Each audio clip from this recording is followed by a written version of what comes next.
نحمدہ ونصلی علی رسولہ الکریم اما بعد۔ درس قرآن.com کے پروگرام حیہ الصلاۃ کے ساتھ آپ کی خدمت میں حاضر ہوں۔ آج کا درس قرآن کا یہ موضوع یعنی حیہ الصلاۃ غیر معمولی اہمیت والا موضوع ہے۔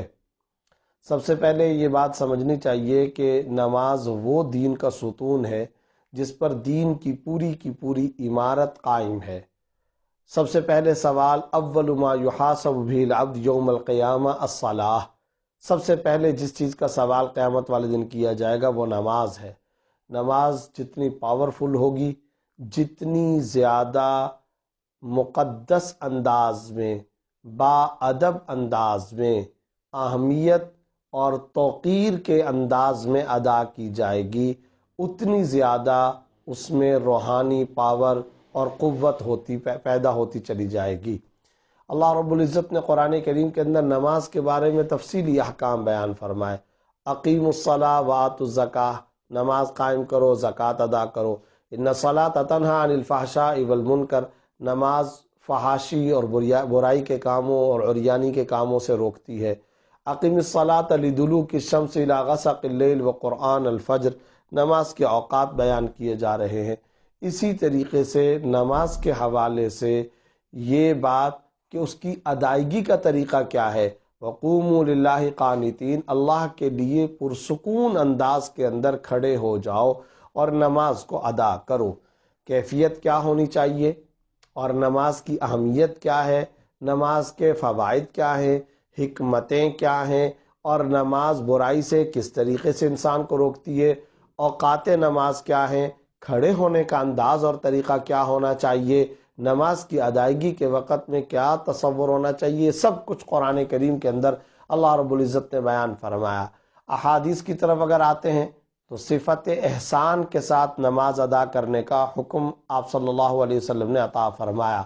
اب یہ بات کہ صفت احسان کیا ہے، ان تعبد اللہ کأنک تراہ فإن لم تکن تراہ فإنہ یراک، اللہ کی عبادت اس طریقے سے کرو گویا تم اللہ کو دیکھ رہے ہو، اور اگر تم یہ تصور نہیں قائم کر سکتے تو کم از کم یہ تصور قائم کرو کہ اللہ تمہیں دیکھ رہا ہے، اور یہ تو یقینی بات ہے کہ اللہ رب العزت ہمیں ہر صورت ہر وقت دیکھ رہا ہے۔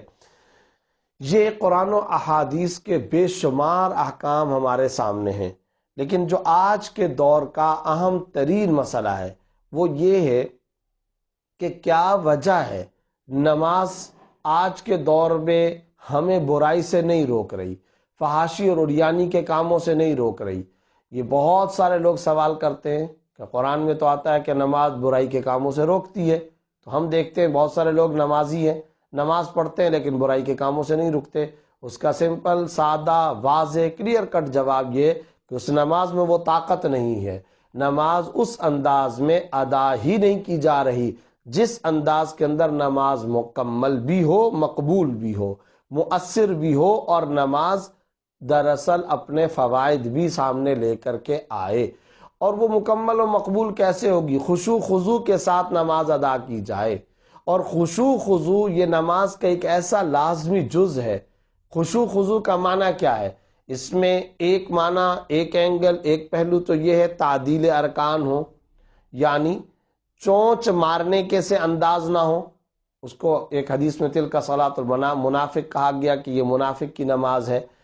یہ طریقہ بالکل نہ ہو کہ آپ نے نماز کے ارکان کی ادائیگی کے اندر اس طریقے سے ارکان صلاۃ کو ادا کیا کہ وہ ایک ادا نہیں ہوا اور آپ نے فوراً اس کے اوپر دوسرا، پھر تیسرا، پھر چوتھا، اس طریقے سے آپ ادا کر رہے ہیں۔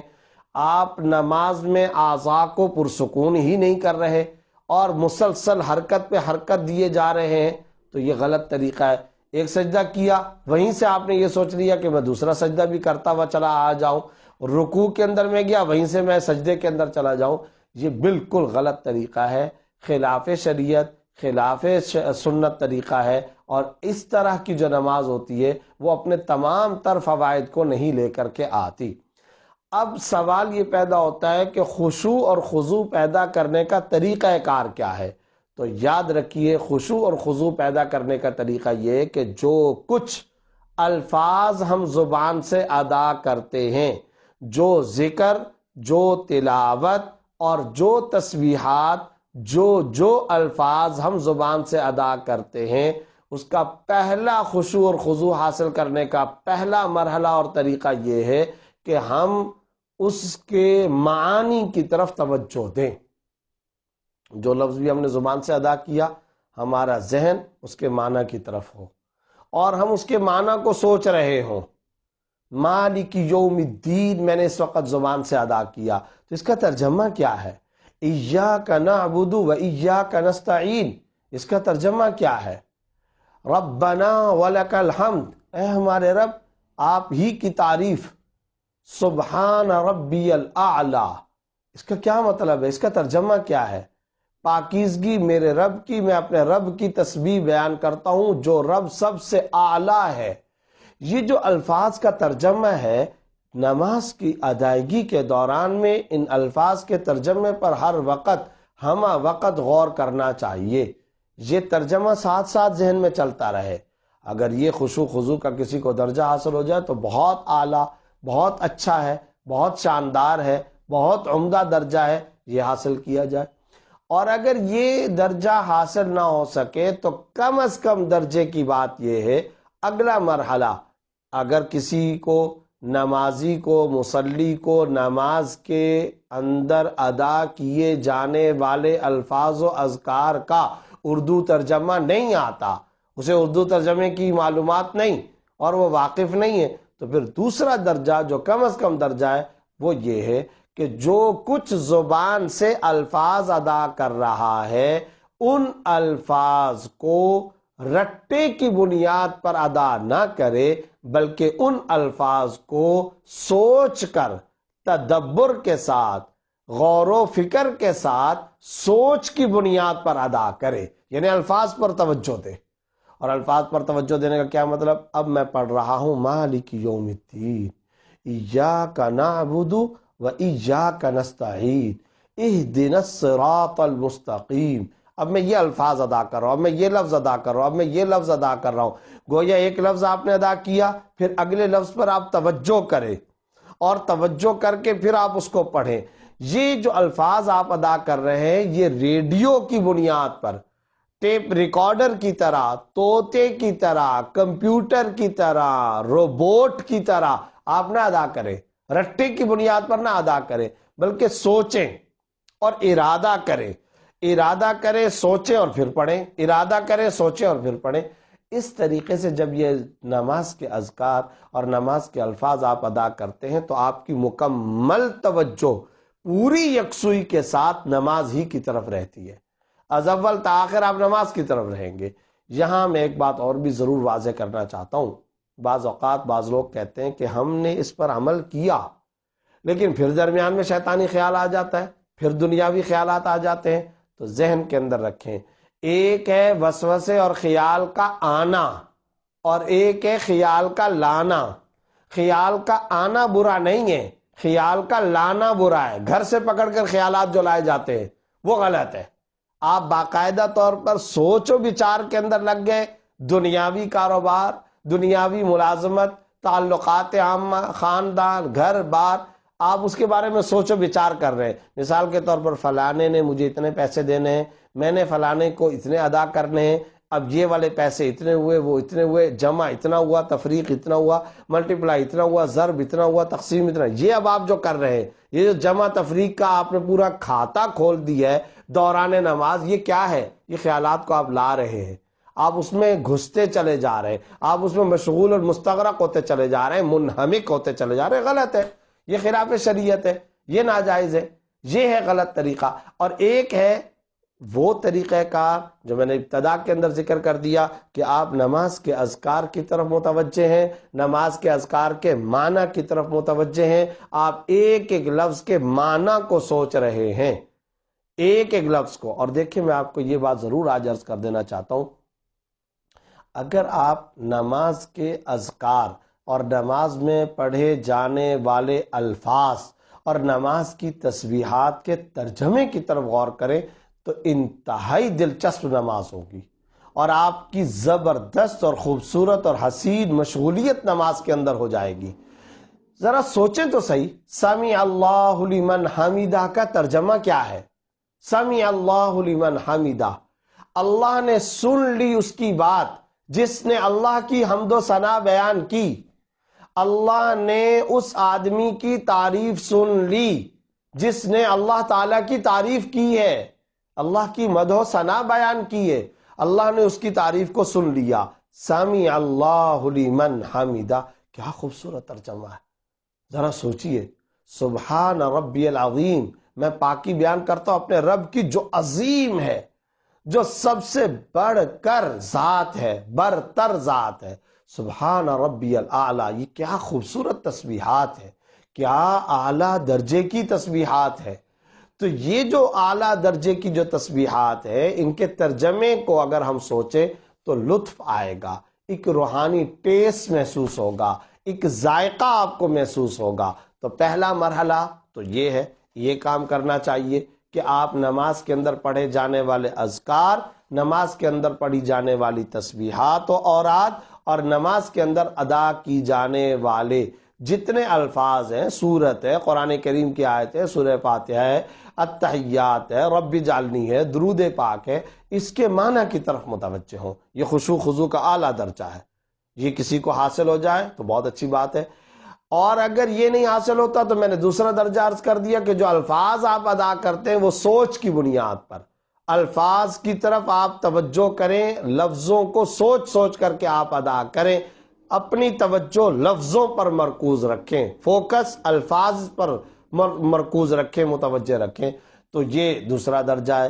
اب یہاں میں درمیان میں ضمناً اس سوال کا جواب پیش کر رہا تھا کہ بعض لوگ کہتے ہیں کہ ہم نے مشق کرنے کی کوشش کی، ہم یہ کام کرتے ہیں، کئی دفعہ ہم نے یہ ابتدا کی لیکن درمیان میں پھر خیالات آ جاتے ہیں، وسوسے آ جاتے ہیں۔ تو یاد رکھیے، خیال آتا ہے آنے دیجئے، پرواہ مت کیجئے، دوبارہ آپ اسی اپنے ٹریک پر آ جائیے۔ پھر خیال آتا ہے، کچھ پرواہ کی بات نہیں، کچھ مشکل نہیں، دوبارہ ٹریک پر آ جائیں، 6 بار آ جائے، 4 بار آ جائے، دوبارہ پھر آتے جائیں، پھر آتے جائیں، پھر آتے جائیں اپنے ٹریک پر۔ یہ جو آپ کی اور شیطانی خیالات کی جو کشمکش ہے، یہ ادا اللہ کو بہت بھاتی ہے، اللہ رب العزت دیکھ رہے ہیں۔ چنانچہ حدیث کے اندر آتا ہے کہ جب کوئی آدمی، کوئی مسلمان نماز ادا کرتا ہے اور سورہ فاتحہ پڑھتا ہے تو ایک ایک جملہ ادا کرتا ہے، اللہ کی طرف سے جواب آتا ہے، حمیدنی عبدی، میرے بندے نے میری تعریف کی۔ ایک جگہ پر جب ہم لفظ ادا کرتے ہیں اب اللہ تعالیٰ کہتے ہیں مجدنی عبدی، میرے بندے نے میری بزرگی اور تقدیس کو بیان کیا۔ ھذا بینی و بین عبدی، یہ میرے اور میرے بندے کے درمیان ہے، یہ اللہ کی طرف سے جوابات کا سلسلہ ہے۔ گویا کہ ایک مکالمہ چل رہا ہے، میں جو کچھ ادا کر رہا ہوں وہی ان تعبد اللہ کانک تراہ فإن لم تکن تراہ فإنہ یراک، تم اللہ کو دیکھ رہے ہو، نہیں یہ تصور باندھ سکتے تو کم از کم یہ تو تصور باندھو کہ اللہ رب العزت مجھے دیکھ رہا ہے۔ تو یہ جو شیطانی بعض اوقات خیالات درمیان میں آتے ہیں، وسوسے آتے ہیں، ان وسوسوں کی وجہ سے پریشان ہونے کی کوئی ضرورت نہیں۔ یہ کشمکش اللہ رب العزت کو اچھی لگتی ہے، اور ہمارے استاد محترم حضرت مولانا محمود اشرف صاحب دامت برکاتہم العالیہ نے ابھی حال ہی میں ایک خوبصورت پوسٹ نماز سے متعلق جاری کی ہے، اور وہ پوسٹ میں سنائے دیتا ہوں، بہت اہم۔ اور فرمایا کہ نماز پڑھتے وقت دل میں اللہ رب العزت کی عظمت اور کبریائی کا استحضار رکھیں، زبان سے تلاوت اور تسبیحات کے وقت الفاظ اور معانی کی طرف توجہ رکھیں، اور اعضاء مکمل طور پر پرسکون رکھیں، تو نماز انشاءاللہ مکمل اور مقبول ہوگی۔ الفاظ اور معانی کی طرف توجہ رکھیں، اعضاء کو پرسکون رکھیں، نماز مکمل بھی ہوگی اور اللہ کے ہاں انشاءاللہ مقبول بھی ہوگی۔ تو یہ طریقہ کار ہے نماز کی ادائیگی کا، اور اسے اختیار کرنا چاہیے۔ آخر میں یہ بات ضرور ذکر کرنا چاہتا ہوں کہ بعض لوگ یہ سوچتے ہیں کہ ہم اپنی نماز کے لیے اس طریقہ کار کو اختیار کرنا چاہتے ہیں مگر کامیابی نہیں ہوتی۔ تو یہ یاد رکھیے، یہ چند روزہ مشق کے کرنے کا کام ہے۔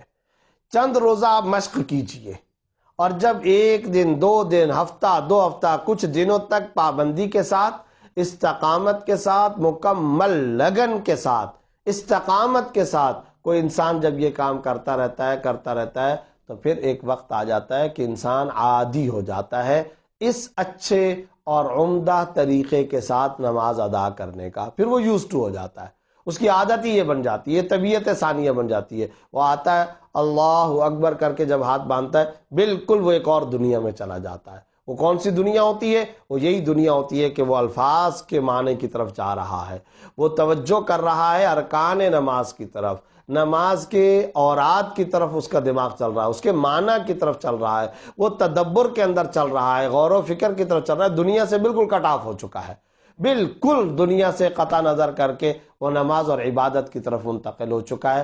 تو یہ چند روزہ کرنے کا کام ہے، اس کے بعد انشاءاللہ عادت بن جائے گی۔